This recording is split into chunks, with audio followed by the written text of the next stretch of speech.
ಸಾಮಾನ್ಯ ಜನರಲ್ಲಿನೇ ಗಂಡನಿಂದ ಹೆಂಡತಿಯ ಕೊಲೆ, ಹೆಂಡತಿಯಿಂದ ಗಂಡನ ಕೊಲೆಯನ್ನು ಕೇಳಿರ್ತೀವಿ. ಆದರೆ ತಿಳಿದವರು ಈ ರೀತಿಯಾಗಿ ಕೊಲೆ ಮಾಡುವಂಥ ಹಂತಕ್ಕೆ ಹೋಗ್ತಾರಾ ಅಂತ ಪ್ರಶ್ನೆ ಬಂದಾಗ ಹೌದು ಅಂತ ಹೇಳುತ್ತವೆ ಕೆಲವು ಘಟನೆಗಳು. ಈಗ ಅಂಥದ್ದೇ ಒಂದು ಘಟನೆ ನಡೆದಿದೆ. ಅದು ನಿವೃತ್ತ IPS ಅಧಿಕಾರಿಯನ್ನು ಅವರ ಪತ್ನಿಯೇ ಕೊಲೆ ಮಾಡಿದ್ದಾರೆ.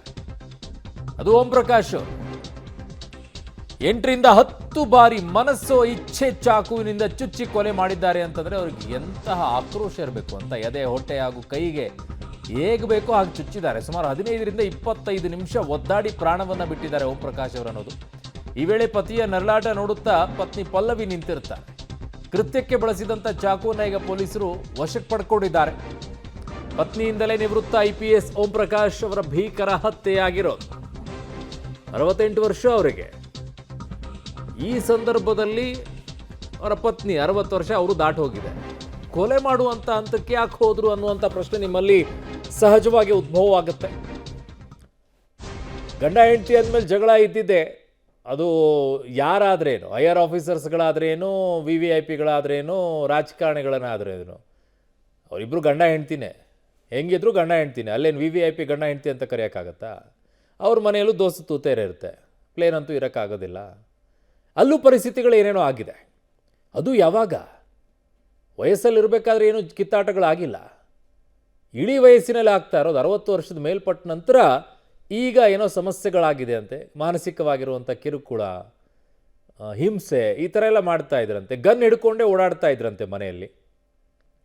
ಶೂಟ್ ಮಾಡಿಬಿಡ್ತೀನಿ ಅಂತೆಲ್ಲ ಹೆದರಿಸ್ತಾ ಇದ್ರಂತೆ. ಹಾಗಾಗಿ ಮಗಳು ಮತ್ತು ನಾನು ತುಂಬ ಮಾನಸಿಕವಾಗಿ ಕಿರುಕುಳವನ್ನು ಹೊಂದಿದ್ದೀವಿ ಅಂತ ಎಲ್ಲ ಹೇಳ್ತಾ ಇದ್ರಂತೆ.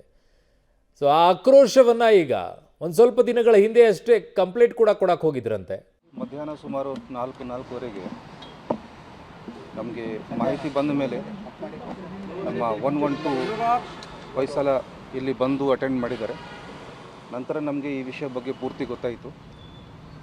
ಈ ಸಂದರ್ಭದಲ್ಲಿ ಒಂದು ಕಂಪ್ಲೇಂಟ್ ಈಗ ಅವರು ಮಗನ ಕಡೆಯಿಂದ ನಮಗೆ ಕೊಡ್ತಾ ಇದ್ದಾರೆ. ಕಂಪ್ಲೇಂಟ್ ಕೊಟ್ಟ ನಂತರ FIR ಬಂದು ರಿಜಿಸ್ಟರ್ ಮಾಡ್ತೀವಿ. ಆ್ಯಂಡ್ ನಾವು will investigate the case accordingly. Sir, ಯಾವ ರೀತಿ ಕೊಲೆ ಮಾಡಿದ್ದಾರೆ? ಒಂದು ಫಿಸಿಕಲ್ ಅಸಾಲ್ಟ್ ಇದೆ ಮತ್ತು ವೆಪನ್ ಕೂಡ ಯೂಸ್ ಆಗಿದೆ, ಬ್ಲಡ್ ಲಾಸ್ ಇದೆ. ಫರ್ದರ್ ಇನ್ವೆಸ್ಟಿಗೇಷನಲ್ಲಿ ನಮಗೆ ಪೂರ್ತಿ ಡೀಟೇಲ್ ಬರೋದು. ಸರ್, ಹೆಂಡತಿ ಮಾತ್ರ ಕೊಲೆ ಮಾಡಿದ್ರೆ ಅಥವಾ ಮಗಳದ್ದೇನಾದರೂ?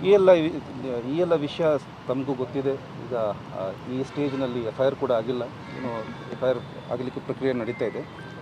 ನಂತರ ನಮಗೆ ವಿಷಯ ಪೂರ್ತಿ ಗೊತ್ತಾದ ನಂತರ ಎಲ್ಲ ಅರೆಸ್ಟ್ ಆಗಿದೆ ನೋಡಿ. ಯಾರಿಗೂ ಇಲ್ಲಿವರೆಗೆ ಅರೆಸ್ಟ್ ನಾವು ಮಾಡಿಲ್ಲ. ಏನೇನು ಮಾಡಬೇಕಾಗಿದೆ ಈಗ ನಾವು ಈ ಬಿಲ್ಡಿಂಗ್ ಈಗ ಸೆಕ್ಯೂರ್ ಮಾಡಿದ್ದೇವೆ ನಾವು.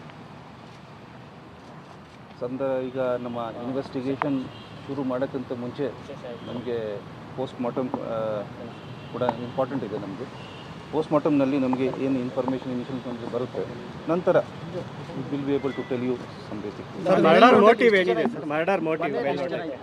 ಮನೆಯಲ್ಲಿ 3 ಜನ ಆವಾಗ ಆ ಟೈಮಲ್ಲಿ ಒಟ್ಟಿಗೆ ಇದ್ದರೂ ಅಷ್ಟು ಗೊತ್ತಾಗಿದೆ. Let the further information be told. Sir, murder motive ಏನಿದೆ ಸರ್? ಯಾವ ಕಾರಣಕ್ಕಾಗಿದೆ? ಏನು ಮರ್ಡರ್ ಮೋಟಿವ್? ಯಾರು ಒಬ್ರು ಪ್ಲೀಸ್. ಮನೆಯಲ್ಲಿದ್ದಂಥ ಸಮಯದಲ್ಲಿ ಮನೇಲಿ ಯಾರ್ಯಾರಿದ್ರು ಅಂತ ಸರ್? 3 ಜನ ನಮಗೆ ಖಚಿತವಾಗಿ ಅವ್ರ ಕಡೆಯಿಂದಲೇ ಯಾರಿದ್ದರೂ ಅವ್ರ ಕಡೆಯಿಂದಲೇ ಗೊತ್ತಾಗಿದೆ. ನಂತರ ಗೊತ್ತಾಗುತ್ತೆ ಫರ್ದರ್. ಸರ್, ಒಂದು ಕಡೆ ಏನು ಆಸ್ತಿ ವಿಚಾರಕ್ಕೆ ಅಂತ ಒಂದಷ್ಟು ಗಲಾಟೆ ಆಗ್ತಿದೆ. ಎಲ್ಲ ಫಾರ್ ಫಿಕ್ಸ್ಡ್ ವಿಷಯ. ಈಗ ಇನ್ವೆಸ್ಟಿಗೇಷನ್ ನಡೀಲಿ. ಇನ್ವೆಸ್ಟಿಗೇಷನ್ ಆದ ನಂತರ ನಮಗೆ ಎಲ್ಲ ವಿಷಯ ಗೊತ್ತಾಗುತ್ತೆ. ಪೊಲೀಸರು ಗಮನಕ್ಕೆ ತಂದಿದ್ದಾರೆ ಸರ್. ಹಿಂದೆ ಕೌಟುಂಬಿಕ ವಿಚಾರಕ್ಕೆ ಸಂಬಂಧಪಟ್ಟಂಗೆ ಪೊಲೀಸರಿಗೆ ಮಾಹಿತಿ ಇತ್ತ ಅಂತ? ಈಗ ನೋಡಿ, ಪ್ರತಿಯೊಂದು ಮನೆಯಲ್ಲಿ ಒಂದೊಂದು ವಿಷಯ ಏನೇನು ಇರುತ್ತೆ. ಈ ಕೇಸ್ನಲ್ಲಿ ಏನಿದೆ ನಮಗೆ ಸದ್ಯಕ್ಕೆ ಪೂರ್ತಿ ಈಗ ನಾವು ಎಕ್ಸ್ಪ್ಲೇನ್ ಮಾಡ್ತೀವಿ. ನಮಗೆ ಪೂರ್ತಿ ಮಾಹಿತಿ ಇಲ್ಲ. ಈಗ ಕಂಪ್ಲೇಂಟ್ ಈಗ ಕೊಡ್ತಿದ್ದಾರೆ. ಮತ್ತೆ ಇನ್ನೊಮ್ಮೆ ಅದೇ ವಿಷಯ ಹೇಳ್ತೀವಿ. ಕೇಸ್ ರಿಜಿಸ್ಟರ್ ಆಗಲಿ, FIR ರಿಜಿಸ್ಟರ್ ಆಗಲಿ, ಭಾಳಷ್ಟು ವಿಷಯ ಓಪನ್ ಆಗುತ್ತೆ. ನಾವು ಯಾರ್ಯಾರಿಗೆ ಈ ಸಂದರ್ಭದಲ್ಲಿ ನಾವು ಮಾತಾಡಬೇಕಾಗ್ತದೆ, ಅವ್ರ ಸ್ಟೇಟ್ಮೆಂಟ್ ತೊಗೊಳ್ಬೇಕಾಗ್ತದೆ, ತೊಗೊಳ್ತೀವಿ. ತದನಂತರ ನಮಗೆ ಕಂಪ್ಲೀಟ್ ವಿಷಯ ಗೊತ್ತಾಗುತ್ತೆ. ಸರ್, ಯಾವ ವೆಪನ್ನಲ್ಲಿ ಮರ್ಡರ್ ಮಾಡಿದ್ರೆ ಆ ವೆಪನ್ ಸೀಸ್ ಆಗಿದೆ? ಈಗ ನೋಡಿ, ಬ್ಲಡ್ ಲಾಸ್ ಇದೆ. ನಮಗೆ ಶಾರ್ಪ್ ವೆಪನ್ ಕೂಡ ಅದರಲ್ಲಿ ಮನೆಯಲ್ಲಿ ಸಿಕ್ಕಿದೆ. ಅದೇ ವೆಪನ್ ಯೂಸ್ ಆಗಿದೆ, ಬೇರೆ ವೆಪನ್ ಆಗಿದೆ, ನಂತರ ನಮಗೆ ಗೊತ್ತಾಗುತ್ತೆ.